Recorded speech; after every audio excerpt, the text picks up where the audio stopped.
Like some people are going to look at this totally different. They'll probably be like, oh my God, she doesn't value life. But I do value life. But I just feel like if I'm in a place where it's going to be a hardship for family and I'm just going to be in a bed for months and not, and they're pretty much saying she's not coming back, then I feel like that's the time I'm okay with being checked out.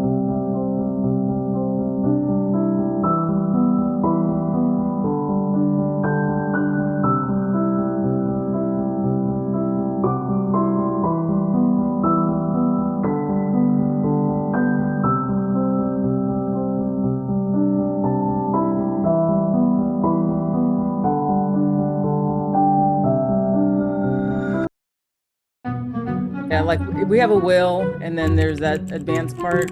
I guess like is that the part where who you're gonna sign when you die, and who's gonna do all the medical stuff to make decisions for you? I think I know what an advanced directive is in terms of going to a general doctor in the UK. I'm less familiar with maybe whether there's other documentation or other stuff you need to do. I know about power of attorney, um, but it sounds like maybe it's more involved in Australia. Googling the topic a little bit. I haven't been diving into it that much, but I think it's more or less what you wish for to happen in the future if somebody needs to care for you, if you're no longer able to care for yourself.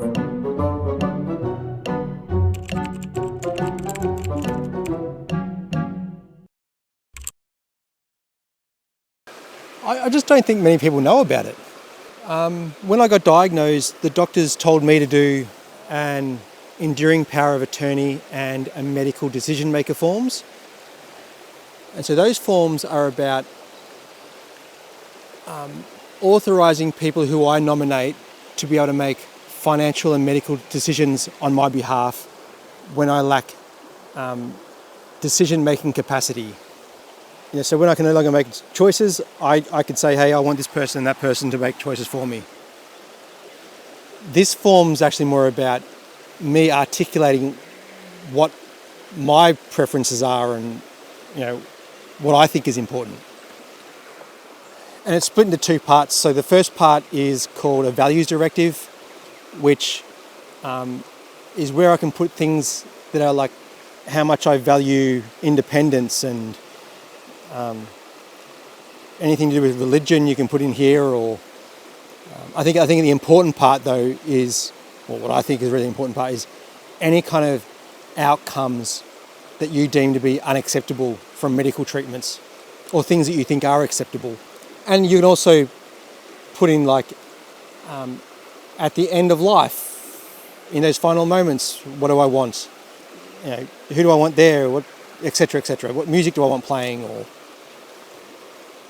While the other part of this form is called an instructional directive. And so that part is about me specifying what medical interventions I consent to or don't consent to. And so you need to know what kind of medical interventions there are out there. So I think the one that I sort of thought of was do not resuscitate. So I can, if I put in there that I don't want to be resuscitated, then the doctors will follow through with not resuscitating me in the event that I need resuscitation to live. But I got some help from some loved ones. So one person works in healthcare and the other person worked in aged care. And both of those people routinely refer back to this form when they're working with patients or residents. But it's been really interesting because in those conversations, I'd also realised, and they'd realised, that actually my preferences on some things were different than what they would have thought. In saying all of that, I still haven't finished it. It's in draft form. I need to actually run it past my doctor as well because the doctor signs off on it.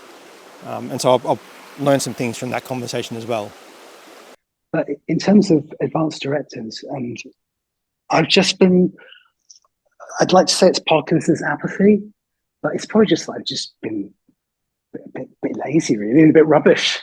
I haven't got around to doing it, but I will now. I think it's a good idea.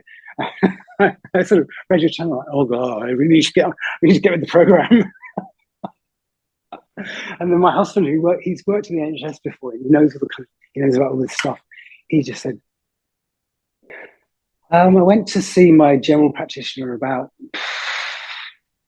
7 years ago, and just said, I want to do an advance directive.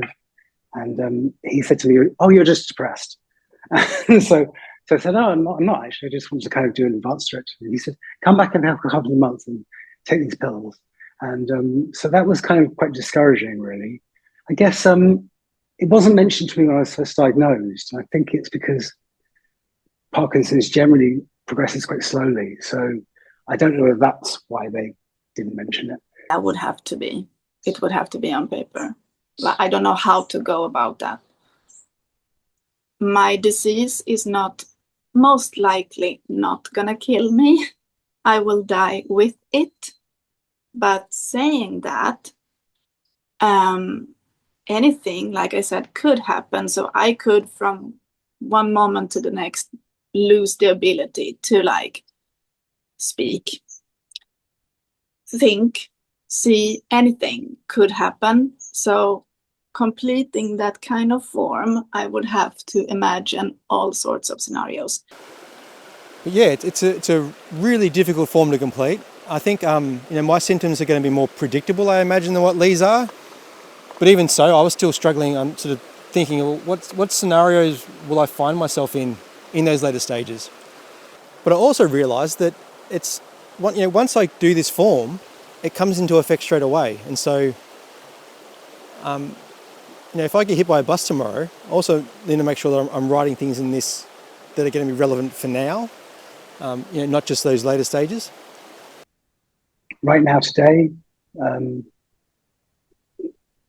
if I was hit by a bus and I went into hospital tomorrow, I would not want to be. Oh God, hard one. I think if we're talking sort of when Parkinson's has advanced, I wouldn't want to be kept alive by a breathing machine. I wouldn't want to be kept alive by I wouldn't want to be kept in any form of medical coma or anything like that. And I think it's so hard to say because I don't know how I'd feel at the time. And in fact, I've kind of even changed on how I feel about things since downloading this form and to where I'm at now. My values, or not values, my thoughts on things has definitely shifted since downloading the form even. And originally I was a bit more inclined to be more like, I don't want to live like that. I don't want to live like that situation. Just let me go sort of thing. Where I feel like I've shifted a bit more, like that the bar has lifted a bit more of what I'm willing to live like. And I feel like I've sort of taken a bit more of I don't know if a pro-life, if there's the right wording for it, but I've definitely shifted.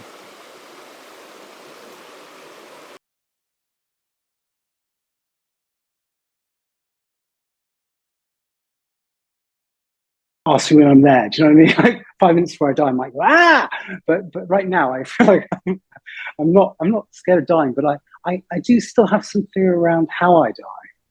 So I'm a Christian, so I'm not scared of death. So I feel like, I'm not scared to die. So when the time comes, I just feel like I'm going to be in a better place. So yeah, it's like pull the plug. I'm going somewhere better. Hopefully.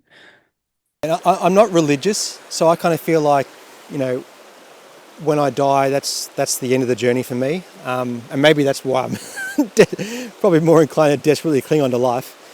I think another important aspect to all of this too is that I just haven't been exposed to what a lack of quality in life really looks like. I was having a chat to my dad the other day, and he was talking about his dad in the final days of his life. And my dad was saying about his sister was very much, let's keep him alive, do what you can to keep him alive. And my dad was just looking at my granddad and just going, it looks like a horrible existence to be in. Just let him go. And so I haven't lived through that. I haven't seen it. I haven't felt that.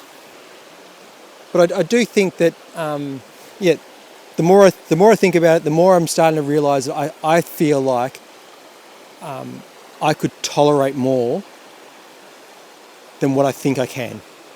And even if it's not tolerating more, I think I would find, even if life was mostly miserable, I still feel like there will be times where I would experience happiness. And so instead of looking at going, oh, life would be miserable then, I think I shift my mindset to going, I'd be living more for those moments of happiness. I'd be living more for that.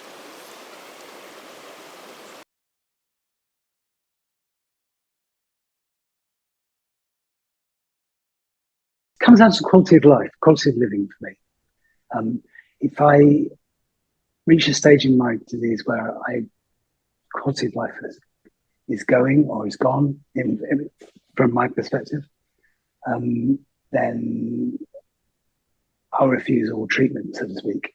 That throws up the question of at what point do you make that decision or choice?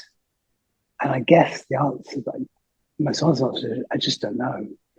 I know what a quality of life looks like, but I don't know when that quality of life goes or when it starts. You know what I mean?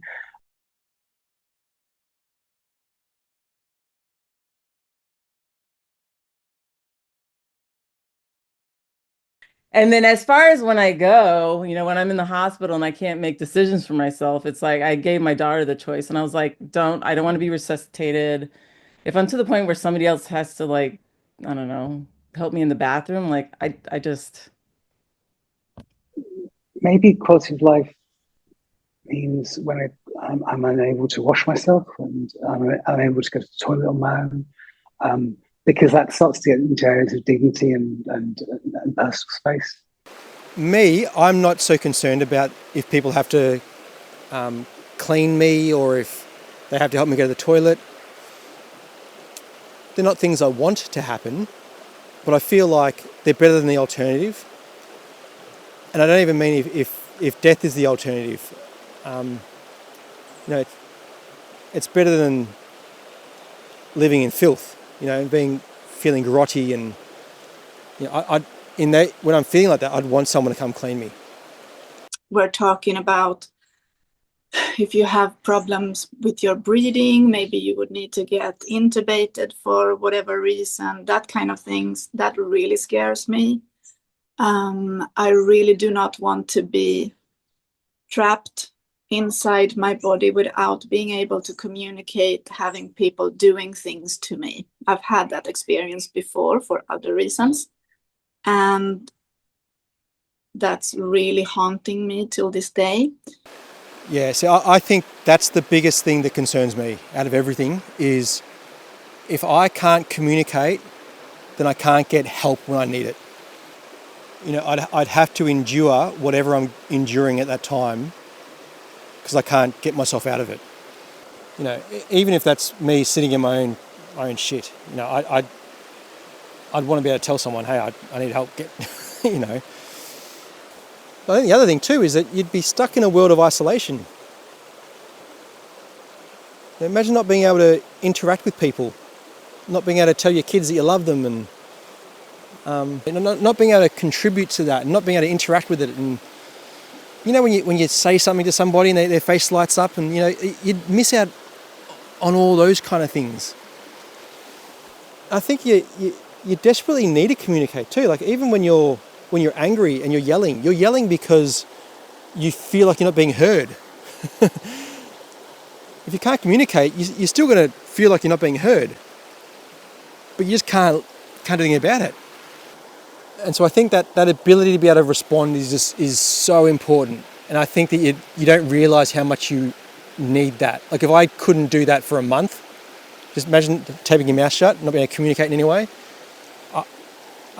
and not being able to interact with people in any way. I think that would be my nightmare. And in saying that, though, there's different forms of communication. So I don't mean like, even if I can't speak, if I need assistive technology, or as long as I can still interact with people, if it gets to the stage where my only sort of communication, in a sense, is, a nurse can see that, Fraser looks agitated, and that's it. That's all they can get from me, and they're going to try and figure it out. I think that would be hell. So I don't want to live like that.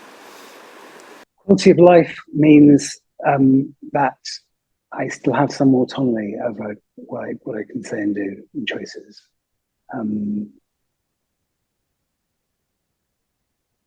Which is a complicated one with neurological conditions. I think it also depends on your level of awareness.